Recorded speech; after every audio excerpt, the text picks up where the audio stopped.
Bonjour à tous et bienvenue dans cette nouvelle vidéo consacrée aux égrégores. Je vous l'annonce tout de suite, il y aura une seconde partie à cette vidéo car le sujet des égrégores est très long, il peut être très complexe. D'ailleurs, j'envisage peut-être un jour de vous faire un petit atelier dessus, sûrement gratuit. Donc n'hésitez pas à me dire en commentaire si ça vous intéresserait d'avoir ce type d'atelier. Et du coup, en fait, cette vidéo, elle sera consacrée à venir définir qu'est-ce que c'est un égrégore, comment il se forme, et surtout aussi faire la différence entre paradigme et croyance, et du coup, par extension, égrégore, parce que les trois sont étroitement liés, mais souvent il y a des confusions qui sont faites, et c'était vraiment mon envie de vous expliquer un peu plus c'est quoi la différence pour que vous puissiez vous y retrouver un peu plus. Dans la seconde vidéo, qui viendra sûrement dans quelques semaines selon mon emploi du temps, on ira voir beaucoup plus en détail différents types d'égrégores et comment venir s'en détacher si on est happé pour un égrégore ou à ne pas tomber dans un égrégore négatif qui peut avoir un impact négatif sur notre vie. Donc pour ne pas louper cette prochaine vidéo, je vous invite à vous abonner, comme ça vous êtes sûr de ne pas la louper parce que les deux vidéos vont être très complémentaires. Alors du coup, commençons. Qu'est-ce qu'un égrégore? Un égrégore, c'est une énergie vivante qui a été créée à partir des pensées d'un groupe. C'est pour ça que souvent vous allez entendre de manière interchangeable égrégore et inconscient collectif. Parce que en fait, c'est imaginer un groupe de personnes qui pensent d'une même manière et qui y mettent beaucoup d'énergie, et bah toute l'énergie qu'ils envoient, toutes leurs pensées, émotions vont se regrouper ensemble et par le pouvoir du groupe, ça va créer un égrégore. Et plus en fait d'autres personnes souscrivent à leur système de pensée, sont d'accord ou non, parce que ça arrive quelquefois que accidentellement on se fasse choper entre guillemets par un égrégore, et ben l'égrégore va grandir, va devenir de plus en plus vivant jusqu'à un point où non seulement il va être à la fois nourri par les personnes qui sont liées à cet égrégore et qui vont l'influencer, influencer les croyances, les émotions vivant dans cet égrégore, mais à la fois cet égrégore va venir influencer les personnes qui y sont liées. Donc c'est pour ça que la plupart du temps, vous allez peut-être entendre parler d'égrégore quand il s'agit de choses un peu occultes, de groupes de sorcières ou que sais-je. Elles utilisent le pouvoir du groupe, l'égrégore du groupe, la plupart du temps, pour s'entraider de manière consciente ou inconsciente. Mais là encore, on y reviendra dans la seconde vidéo. En soi, ce que ça veut dire aussi que nous, en tant qu'humains, nous sommes tous reliés plus ou moins à des égrégores positifs et à des égrégores négatifs, qui nous influencent plus ou moins. Donc par exemple, le fait d'être une femme, je suis reliée à la grande conscience d'être une femme. Mais si j'avais eu par exemple, malheureusement, heureusement ça n'a pas été mon cas, mais malheureusement pour d'autres femmes c'est le cas, si par exemple d'autres femmes ont été des femmes battues, peut-être qu'inconsciemment elles sont connectées à peut-être un égrégore de la femme battue qui à l'heure actuelle vient encore les embêter et inconsciemment viennent les forcer à nouveau dans des schémas répétitifs. Ça peut être un exemple. Donc j'entends déjà certains d'entre vous derrière qui sont peut-être un peu en mode fuite. Oh là là, je vais plus parler à personne, je vais plus faire d'atelier, je vais plus faire de réunions parce que j'ai pas envie de inconsciemment me faire happer par un égrégore. Et bien là, je suis désolée de vous dire, c'est pas non plus la solution parce que si vous êtes reclus au sein de la montagne ou quoi, vraiment en mode ermite, et bien inconsciemment vous pouvez vous connecter à l'égrégore relatif aux ermites. Et de même, cas très connu d'égrégore, les moines, les personnes dans des ordres religieux sont souvent dirigés par des dogmes et par extension sont rattachés au grand égrégore de la religion, du dogme qui suivent. Ensuite, ce sont des choix, mais voilà un petit peu des exemples de comment ça fonctionne un égrégore et les problèmes qu'il peut y avoir à être rattachés à des inconscients collectifs. Et du coup, quelle est la différence entre un égrégore, un paradigme et une fausse croyance ou une croyance? Commençons par le premier échelon, les croyances. Les croyances, c'est vraiment quelque chose qui est propre aussi beaucoup à l'humanité.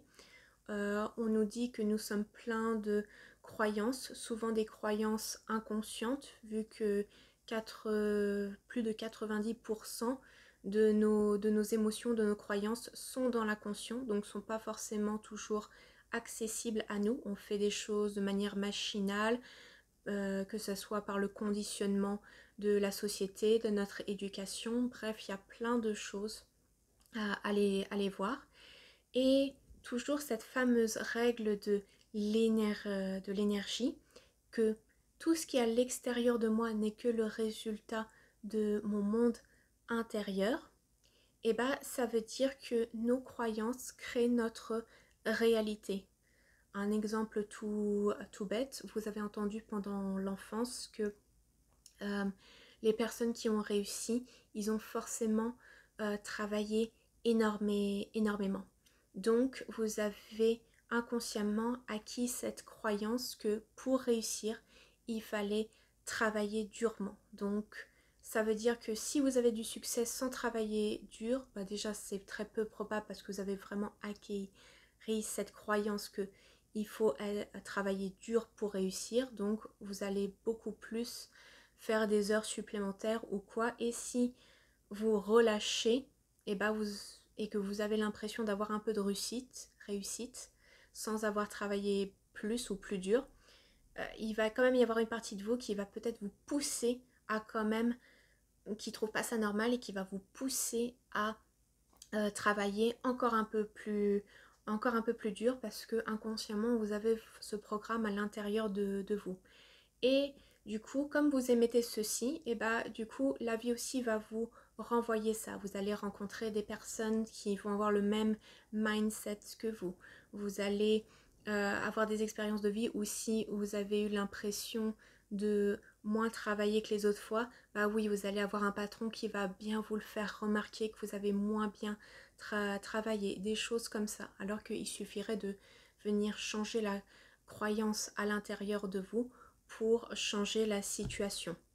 Et d'ailleurs, si ça vous intéresse, si ça vous parle, sachez que c'est une de mes spécialités, venir trouver, identifier et venir que ça soit reprogrammer ou changer votre fausse croyance à l'intérieur de vous pour un mieux-être et pour un réalignement.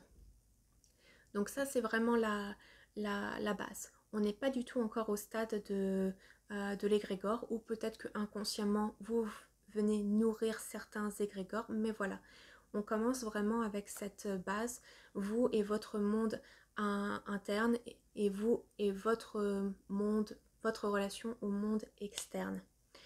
En ce qui s'agit des paradigmes, les paradigmes, c'est beaucoup plus comme une association de croyances. Et quelquefois, dans le monde scientifique, on parle de vérité scientifique. C'est-à-dire que c'est plutôt un ensemble de croyances sur lequel on se base pour ensuite venir observer le monde ou en faire des déductions. Je vous donne cet exemple. Pendant très longtemps, l'humanité a cru, ou une partie de l'humanité a cru que la Terre était plate. Et ainsi, toute la communauté scientifique de l'époque se basait là-dessus pour faire d'autres expériences, pour venir prouver que la Terre était plate, ou justement certains sont venus démontrer que la Terre n'était pas plate et Du coup, il y avait deux écoles qui venaient s'affronter. C'est ça qui est un peu plus un paradigme. C'est vraiment un ensemble fait de croyances. Et du coup, par rapport à l'égrégore, c'est beaucoup moins énergétique.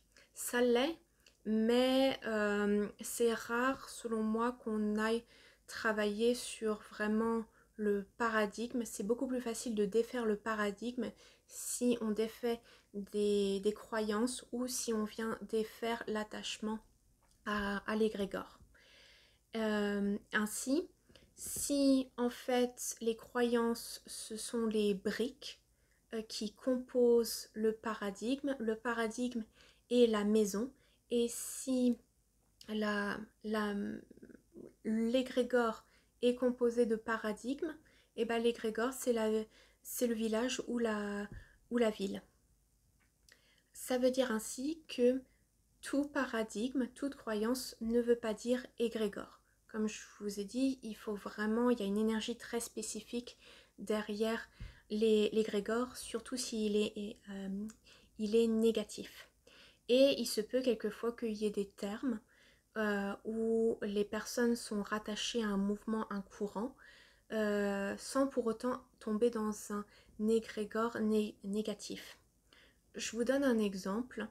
Ça va peut-être être un exemple un peu controversé, mais je pense que c'est un bon exemple parce que la plupart du temps, les personnes elles-mêmes ont conscience qu'elles sont rattachées à un égrégore. Je vais vous parler du phénomène des flammes jumelles. Alors pour ceux qui ne connaissent pas ce que c'est des flammes jumelles, c'est un lien d'âme très particulier. Je pense qu'à l'heure actuelle, on ne connaît pas toutes les particularités de ce lien d'âme, mais la plupart du temps, les gens le décrivent comme un grand effet miroir où les deux personnes échangent énormément d'énergie et que du coup viennent s'influencer mutuellement. Alors tous les puristes des flammes jumelles, je sais que c'est très réducteur, mais voilà, c'est juste, je ne vais pas un cours sur les flammes jumelles, je veux juste donner des bases pour expliquer ce phénomène. Et pourquoi je vous parle de ça, c'est que de base, les personnes disent qu'ils sont un individu ou ils ont une connexion avec un autre individu et il se passe quelque chose à la fois énergétique et à la fois quelquefois de physique dans la matière. Et ils cheminent tous les deux ensemble. Mais souvent, vous allez entendre des personnes dans ce courant vous dire « Oh, je suis influencée en ce moment par le collectif Flammes Jumelles. Oh, en ce moment, le collectif Flammes Jumelles ne va pas. » Et en fait, c'est très intéressant parce que ces personnes ont vraiment conscientisé que finalement, il n'y a pas que elle et l'autre personne qui cheminent ensemble. Elles sont véritablement rattachées à un égrégore, cet égrégore flamme jumelle avec toutes ses croyances, avec tous ses bagages, toutes ses émotions. Et donc quelquefois, cet égrégore viennent influencer leur vie de manière négative. Donc par exemple, elles se sentent très bien, tout va bien, et tac, tout d'un coup, elles vont être en manque de leur flamme, elles vont penser en permanence et reconnaissent que ça ne vient pas tellement d'elles-mêmes, mais que ça vient beaucoup plus du collectif auquel elles sont rattachées. Alors là, du coup, j'ai envie de vous dire que si vous êtes dans une situation de flamme jumelle, vous pouvez très bien continuer à être dans cette relation, évoluer sur ce chemin sans forcément être rattaché à l'égrégore négatif en lien avec les flammes jumelles et être influencé par par ce que ce collectif pense, émane comme émotion en ce moment. Parce que forcément, vous l'aurez compris, le danger d'un égrégore, surtout un égrégore négatif, c'est qu'il peut venir vous désaligner. Il peut venir vous perdre, dans le sens que comme il influence directement sur vous, votre vibration, vos croyances, et que par extension ceux-ci agissent sur votre manière de percevoir le monde, et bien en fait vous pouvez très vite avoir des synchronicités, des choses dans votre vie qui vont venir renforcer vos croyances émises par l'égrégore. Et l'égrégore va avoir de plus en plus d'emprise sur vous. C'est un peu le même phénomène qu'on peut constater sur les réseaux sociaux qu'on appelle chambre à écho ou en anglais echo chamber. Pour ceux qui n'ont jamais entendu parler du terme, c'est quand les algorithmes euh, ont compris qu'est-ce que vous aimiez, en quoi vous croyez, et du coup viennent vous présenter que des posts, que des articles, que des vidéos qui vont dans votre sens et ainsi venir renforcer votre croyance. C'est le problème qu'on rencontre souvent avec ceux qui sont un peu conspirationnistes. Je vais prendre l'exemple des platistes. Les platistes, peut-être à un moment, la personne s'est simplement intéressée à ce sujet. Et d'ailleurs, petite parenthèse, c'est pas parce que vous regardez une vidéo, vous lisez un article sur les platistes ou quoi, ou autre chose, que vous allez automatiquement vous faire happer par un égrégore. Il faut quand même une certaine faille qu'on peut venir identifier et traiter si ça vous intéresse pour vraiment vous faire happer par un égrégore.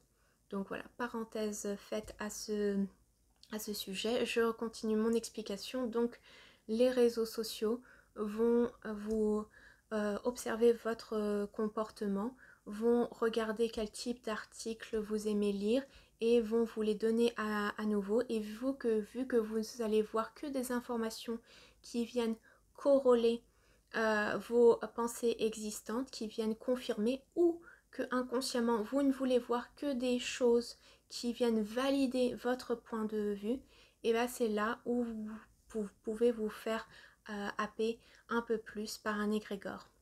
Donc je vous conseille toujours de multiplier vos sources et de manière générale, là encore, on reviendra sur comment identifier si on s'est fait happer par un égrégore négatif dans la prochaine vidéo et comment en sortir.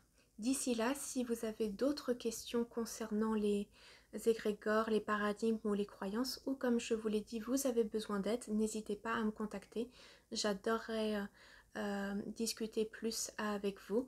Et je vous dis à bientôt dans la nouvelle vidéo. Au revoir!